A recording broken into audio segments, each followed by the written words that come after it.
Hello everyone, দেখো বোর্ডে একটা কোশ্চিন আছে। সেই কোশ্চিনটা কি একটু সরল দেওয়া আছে এবং সূচকের সরল।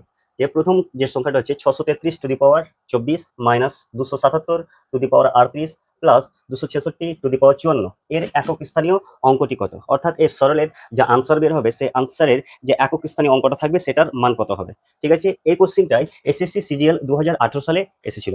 তো এই ধরনের যদি কোশ্চিন আমরা পাই বা এরকম কোশ্চেন যদি পরীক্ষায় থাকে তাহলে কিভাবে সহজে করব সেটাই আজকে আমরা শিখবো। ঠিক আছে, তো দেখো প্রথম যে সংখ্যাটা আছে সেই সংখ্যাটা নিও। প্রথম যে সংখ্যাটা আছে কত? 633, এর পাওয়ারে আছে 24। প্রথমে এই সংখ্যাটার একক স্থানীয় অঙ্কটা বের করব। তো এই সংখ্যাটার একক স্থানীয় অঙ্কটা বের করার জন্য আমাদেরকে বেসের যে একক স্থানীয় অঙ্কটা আছে সেটা নিতে হবে। তো বেসের একক স্থানীয় অঙ্ক কত হচ্ছে? 3। আর পাওয়ারে যেটা আছে সেই পাওয়ারটা বসিয়ে দেবো। এবার কি করতে হবে? পাওয়ারটাকে 4 দিয়ে ভাগ করতে হবে। যদি 4 দিয়ে ভাগ করার পরে ভাগশেষ না থাকে, তো 24কে যদি আমরা 4 দিয়ে ভাগ করি তাহলে ভাগশেষ থাকবে না। তো যদি ভাগশেষ না থাকে তো 3 এর পাওয়ার 4 বসাও। 3 এর পাওয়ার 4 বসালে এর মানটা আমরা পেয়ে যাব। এর মান কত হবে? 81 হবে। তো এই 81 এর একক স্থানীয় মান কত? 1। একই রকম ভাবে দ্বিতীয় যেটা সংখ্যা আছে সেই সংখ্যাটা নেব, 277 সেম। এর যা বেসের সংখ্যাটা আছে তার মধ্যে একক স্থানীয় অঙ্কটা নেব। একক স্থানীয় অঙ্কটা কত? 7, এর পাওয়ার 38 বসাও। এবার পাওয়ারকে 4 দিয়ে ভাগ করো। যদি পাওয়ারকে 4 দিয়ে ভাগ করি তাহলে এক্ষেত্রে কত হবে?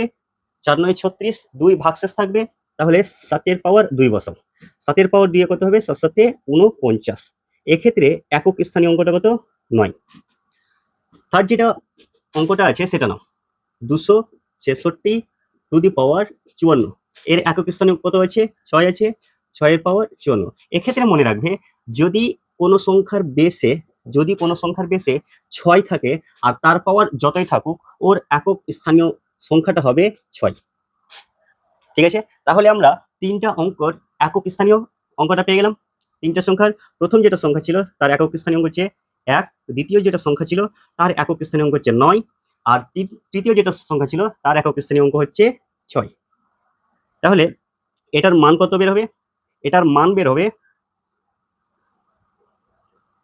-2।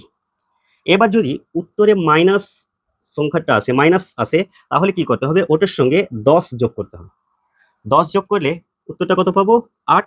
অর্থাৎ এই যে অঙ্কটা আছে এই অঙ্কের একক স্থানীয় অঙ্কটা কত হবে? একক স্থানীয় অঙ্কটা হবে 8।